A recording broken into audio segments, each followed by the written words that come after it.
እንደምናመሻችሁ በዓለም ዙሪያ የምትገኙ ውድ የቻናሌ ቤተሰቦች እንዴት ናችሁ? ትውልደ ኢትዮጵያውያን ሆናችሁ በአሜሪካን ሀገር ዜግነት አግኝታችሁ ለምትኖሩ ለሁላችሁም በግሪን ካርድ እና በአሳይለም ስታተስ ላይ ለምትገኙ ለእናንተም ጭምር የሚሆን አዲስ መረጃ ይዤ መጥቻለሁ። እንደዚሁም ደግሞ ከኢትዮጵያ ደግሞ ወደ አሜሪካን ሀገር ለሄዳችሁ ለመኖር ለምትፈልጉ በተለያየ አይነት የስፖንሰርሺፕ ጉዳይ ላይና የተለያዩ አይነት ኢሚግሬሽን ፕሮሰስ ላይ ያላችሁና ውጤታችሁን እየተጠባበቃችሁ ላላችሁ ለሁላችሁም የሚሆን ጥብቅ የሆነ መረጃ ነው፣ እናንተንም የሚመለከት ነው። በተለይ ደግሞ አዲሱ የትራምፕ አስተዳደር ምን ያህል የጥብቅ የሆነ የጀርባ ጥናት ወይም ደግሞ የባክግራውንድ ቼክ መጀመሩን ምን ያህሎቻችሁ ታውቃላችሁ? ይህም በተመለከተ አዲስ የሆነ መረጃ ወጥቷል። በአሜሪካ ደግሞ በተለያየ አይነት ስታተስ ላይ ያላችሁትን ሁላችሁንም የሚነካውስ እንዴት ነው? ይሄ እናንተን የሚመለከተው እንዴት እንደሆነም አብረን የምንመለከት ይሆናል። አብራችሁኝ እስከ መጨረሻው ድረስ ከቆያችሁ እነዚህ መረጃዎች ታዳምጣላችሁ።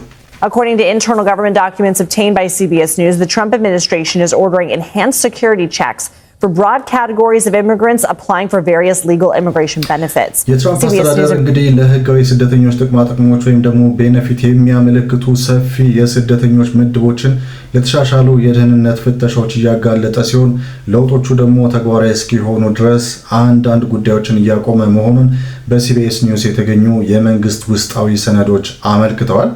እንግዲህ ባለፈው ሳምንት የአሜሪካ ዜግነትና ኢሚግሬሽን አገልግሎት የሆነው USCIS እንግዲህ ሰራተኞቹ በመጠባበቅ ላይ ያሉ ማመልከቻዎችን ለተለያዩ የስደተኞች ጥቅሞችን ማለትም አሳይለምን፣ ግሪን ካርድን እና የአሜሪካ ዜግነትን ጨምሮ ለተሻሻሉ የኤፍቢአይ የጀርባ ምርመራዎች ወይም ደግሞ ባክግራውንድ ቼክስ እንደገና እንዲያቀርቡ የሚያዙ ውስጣዊ የሆነ መመሪያ ማሰራጨቱን ሰነዶቹ አሳይተዋል። እንግዲህ የተስፋፉት እነዚህ የጀርባ ምርመራዎች ወይም ባክግራውንድ ቼክስ ደግሞ ያላካሄዱ ማናቸውን በመጠባበቅ ላይ ያሉ ጉዳዮችን ከማጽደቅ እንዲቆጠቡ የዩኤስሲአይኤስ ሰራተኞችም ትዕዛዝ ወጥቶባቸዋል።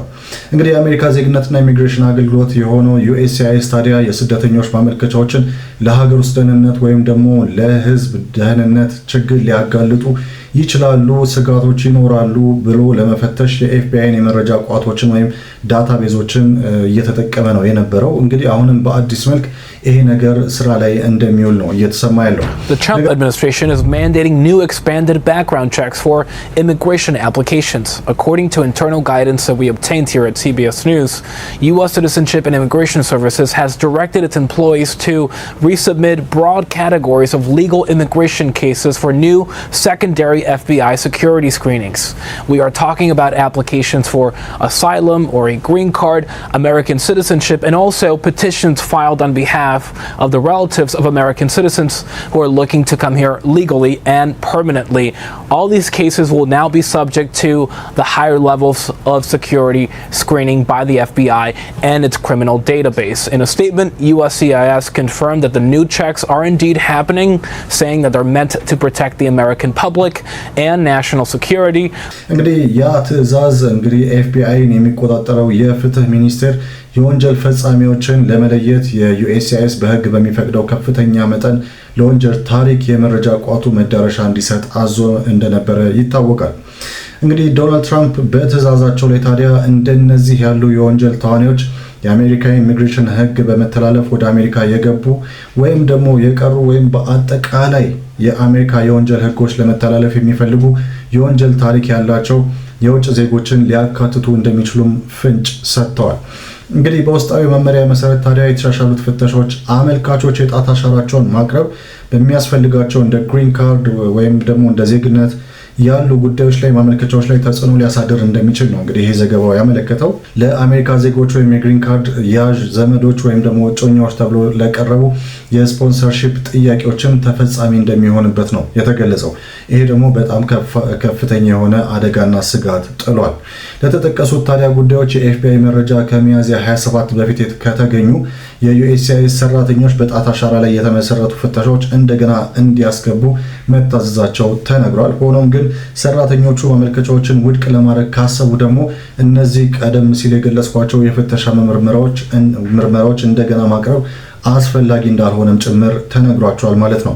እንግዲህ በአሜሪካ ዜግነትና ኢሚግሬሽን አገልግሎት ቃል አቀባይ የሆኑት ዛክ ካህለር ታዲያ ለሲቢኤስ ኒውስ በሰጡት መግለጫ ላይ ታዲያ ኤጀንሲው በፌዴራል የወንጀል መረጃ ቋቶች ወይም ደግሞ ፌዴራል ክሪሚናል ዳታቤዝ ላይ በተስፋፋ መዳረሻ የአመልካቾችን ማጣራትና መመርመር ለማጠናከር አዳዲስ የደህንነት ፍተሻዎችን ተግባራዊ ማድረጉን አረጋግጠዋል። ውሳኔ በመስጠት ላይ የሚፈጠር ማንኛውም መዘግየት አጭርና በቅርቡ የሚፈታ ይሆናል ሲሉ ካህለር ጨምረው ተናግረዋል።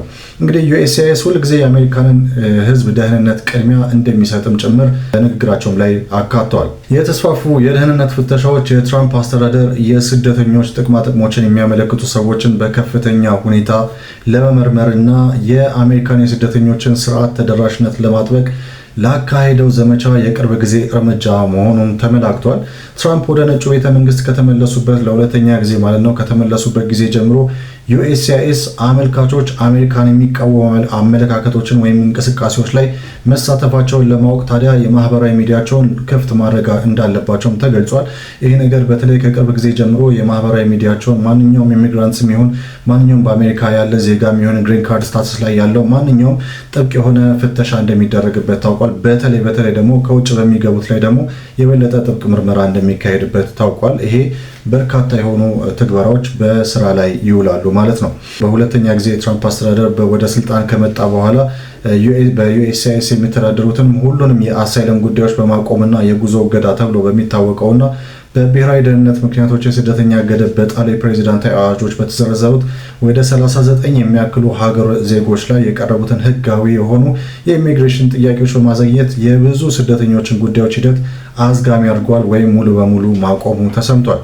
እንግዲህ እንደ መጀመሪያው በሲቢኤስ ኒውስ እንደተዘገበው የዩኤስሲአይኤስ የጥገኝነት እገዳ ባለፈው ወር መቀነሱ ነው የተሰማው። ነገር ግን በጉዞ እገዳው ዝርዝር ውስጥ ባሉ እነዚህ ቀደም ሲል ከገለጽኳቸው 39 ሀገራት ጋር በተያያዘ ግን ይሄ ስራ አሁንም ተግባራዊ መደረጉን ቀጥሏል ማለት ነው። እንግዲህ ከኤጀንሲው የቀድሞ የደህንነት ማጣሪያዎችን ክፍተቶችን ለመሙላት ነው እንግዲህ ይሄ ኦፕሬሽን ፓሪስ የተሰኘው ኢኒሺዬቲቭ የተጀመረው። ይሄ ዘመቻ ደግሞ አሳይለም ጠያቂዎችን እንደገና መመርመር እና ሶሻል ሚዲያቸውን የፋይናንስ መረጃዎቻቸውን በጥልቀትን መፈተሽን ያካትታል ማለት ነው። እንግዲህ ይሄ ማለት ምን ማለት ነው? ማንኛውም የአሳይለም ለመጠየቅ የሚያስብ ማንኛውም ሰው ምን ማድረግ እንዳለበትና ምን አይነት ነገሮች እንዳሉ የሚያጣሩ ሁኔታዎች ይሆናሉ ማለት ነው። እንግዲህ የጊዜውን ርዝመት በተመለከተ ታዲያ እነዚህ አዳዲስ የሆኑ ጥብቅ የማጣሪያ ሂደቶች ማመልከቻዎች ውሳኔ ላይ ከመድረሳቸው በፊት ተጨማሪ ጊዜ መውሰዳቸው የማይቀር ነው። ባለሙያዎችም ይሄንን እየገለጹ ነው ያሉት። ሆኖም ግን ለዚህ ሂደት አመልካቾች በግል የሚያደርጉት ተጨማሪ ወይም ምንም አይነት እንቅስቃሴ ሊኖር እንደማይችልም ነው የተጠቀሰው። እንግዲህ ከተጓዥ ወይም ከጉዞ እገዳ ጋር ወይም ከትራቨል ባን ጋር ያለውን ሁኔታ ስንመለከት ግን ይህ የባዮሜትሪክስ ማጣራት ወይም የጣት አሻራ መስጠትና ማጣራት ሂደት ከጥር 2026 ጀምሮ ከተወሰኑ ሀገራት ዜጎች ጋር በተያያዘ ተግባራዊ ከሆነው የትራቨል ባን አሰራር ጋር የተገናኘ ሳይሆን በተናጠል የሚሰራ ነው ማለት ነው።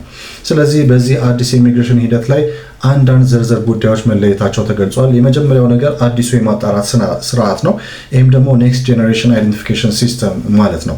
እንግዲህ ከኤፕሪል 27 ወይም ደግሞ ከሚያዝያ 27 2026 ጀምሮ የአሜሪካ ዜግነትና ኢሚግሬሽን አገልግሎት የሆነው ዩኤስሲአይኤስ ከኤፍቢአይ ጋር በመተባበር የተሻሻለ የወንጀል ታሪክ ማጣሪያ መረጃን ወይም ሲኤችአርአይን እየተጠቀመ ይገኛል። ሲኤችአርአይ እንግዲህ ክሪሚናል ሂስትሪ ሬኮርድ ኢንፎርሜሽን በመባል ይታወቃል። ስለዚህ ማንኛውንም አይነት ማጣሪያት ዘመቻ በዚህ አዲስ የቴክኖሎጂ ሲስተም መጠቀም ጀምሯል ማለት ነው። ሌላው ነገር ደግሞ አፕሊካንትስ አክሽን ነው። ይሄ ማለት አሰራሩ ሙሉ ለሙሉ የሚከናወነው በዩኤስሲአይኤስ ሰራተኞች ነው።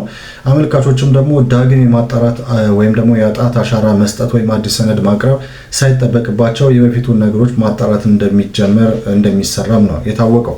የጊዜ ሂደቱን እንደነገርኳችሁ እንግዲህ ቀደም ሲልም እንደገለጽኩላችሁ የሚወስደው ጊዜ በጣም ለተወሰነ ጊዜ ብቻ እንደሆነ ነው የሚታወቀው።